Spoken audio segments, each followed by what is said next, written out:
Hello दोस्तों, स्वागत है आप सबका हमारे इस यूट्यूब चैनल में। तो आज हम पढ़ेंगे बीए की फर्स्ट ईयर क्लास का सेकंड चैप्टर का सेकंड पार्ट। और अगर आपने फर्स्ट पार्ट नहीं देखा है तो ज़रूर जाके देखिए। उसमें हमने बताया कि राजनीतिक शास्त्र का इतिहास के साथ क्या संबंध होता है। तो चलिए सेकंड पार्ट को शुरू करते हैं, जिसका टॉपिक है राजनीतिक शास्त्र का अर्थशास्त्र का क्या संबंध है। तो शुरू करते हैं।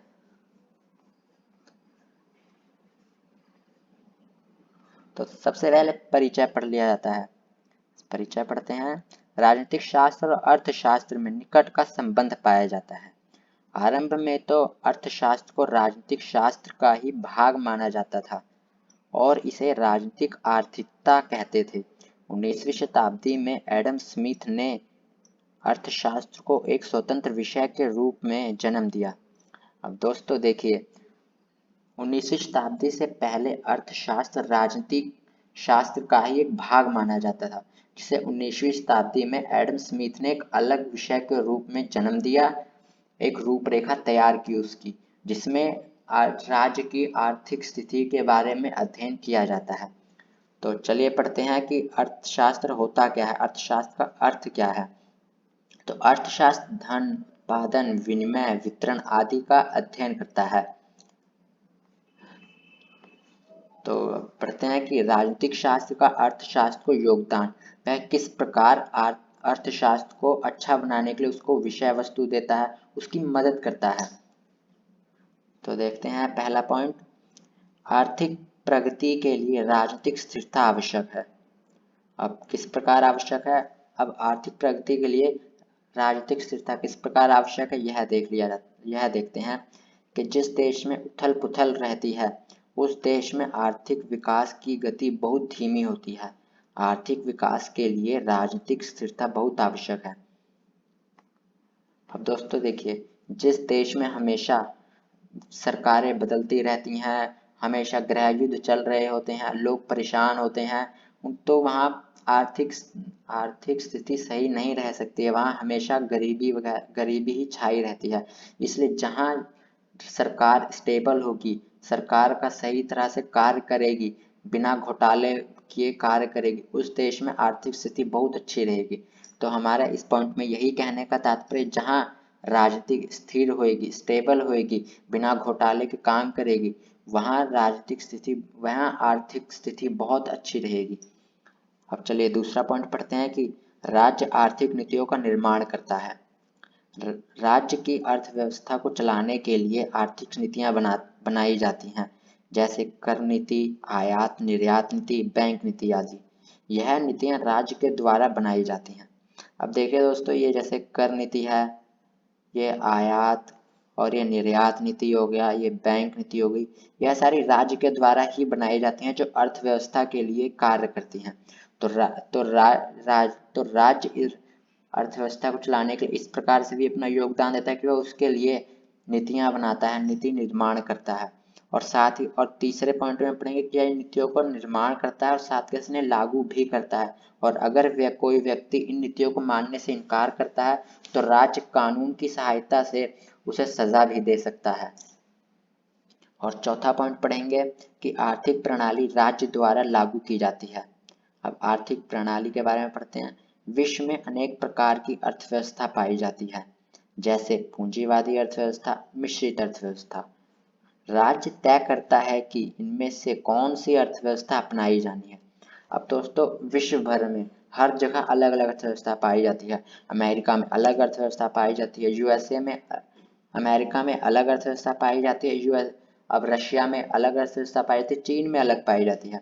तो हर कंट्री, हर राज्य अपने देश में कौन सी अर्थव्यवस्था अपनाई जानी है, यह राज्य द्वारा ही तय किया जाता है। और पांचवा पॉइंट पढ़ते हैं कि कई आर्थिक समस्याओं के हल राजनीतिक होते हैं। जैसे आज कई प्रकार की समस्याएं, जैसे कि आर्थिक विवाद, मालिक और मजदूरों के बीच झगड़े, बेरोजगारी जैसी समस्याओं के हल राजनीतिक हैं। जैसे कि ये आर्थिक समस्याएं हैं, जैसे कि विवाद होना, मालिक और मजदूरों के बीच झगड़े होना और बेरोजगारी, यह तो विश्व की सबसे बड़ी समस्या है। इन सब का हल राज्य के द्वारा ही किया जा सकता है। अब दोस्तों 6th पॉइंट पढ़ते हैं कि राज्य उपभोग और वितरण के नियम बनाता है। उपभोग के क्षेत्र में राज्य देखता है कि दैनिक उपयोग की वस्तु सभी को मिले और किसी को तंगी का सामना ना करना पड़े, और राज्य बुरी वस्तुओं के उपभोग पर प्रतिबंध भी लगाता है। अब दोस्तों यह पॉइंट आपको समझ आ ही गया होगा कि राज्य किसी भी वस्तु को कितनी मात्रा में है और उसे किस प्रकार राज्य के सभी व्यक्तियों तक पहुंचाना है, यह राज्य तय करता है। और वह कौन सी वस्तु पर प्रतिबंध लगाना है या कौन सी वस्तु को चलाए रखना है, यह भी राज्य द्वारा ही तय किया जाता है। अब अर्थव्यवस्था राजनीतिक शास्त्र को किस प्रकार योगदान देता है, यह पढ़ते हैं कि आर्थिक स्थिति मनुष्य की राजनीतिक स्थिति को प्रभावित करती है। अब इसमें हम पढ़ते हैं कि आर्थिक स्थिति मनुष्य की राजनीतिक स्थिति को किस प्रकार प्रभावित करती है। अब देखिए, जहां व्यक्ति भूखा नंगा होगा, भूख से मर रहा होगा, शरीर पर उसके कपड़े नहीं होंगे, वह अपने मौलिक अधिकारों का पालन किस प्रकार करेगा, वह चुनाव में वोट किस प्रकार देगा।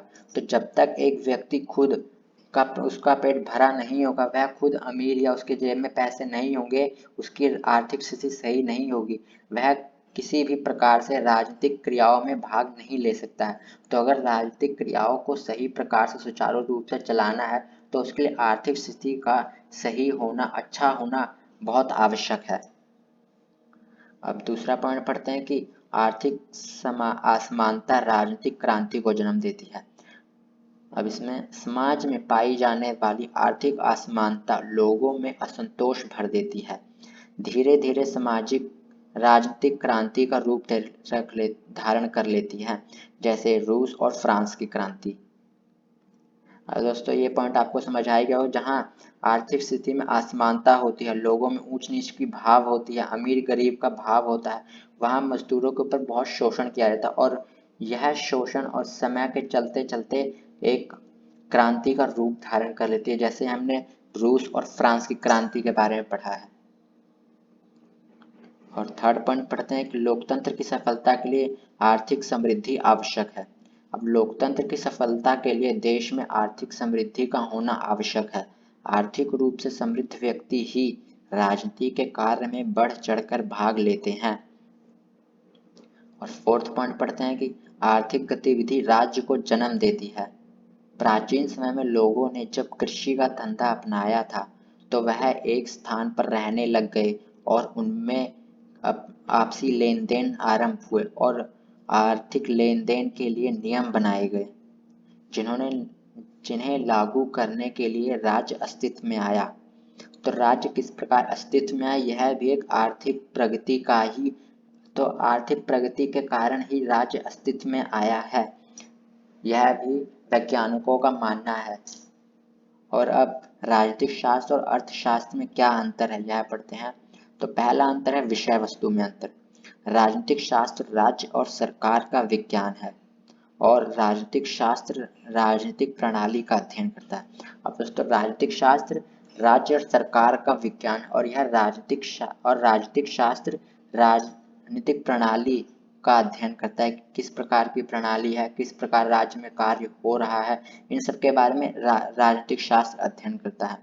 जबकि राजनीतिक, यहाँ दोस्तों यह मिस्टेक हो गई है, यहाँ राजनीतिक शास्त्र की जगह यहाँ अर्थशास्त्र आना था, जबकि अर्थशास्त्र धन का विज्ञान है और यह मनुष्य द्वारा की जाने वाली आर्थिक गतिविधियों जैसे उत्पादन उपभोग का अध्ययन करता है।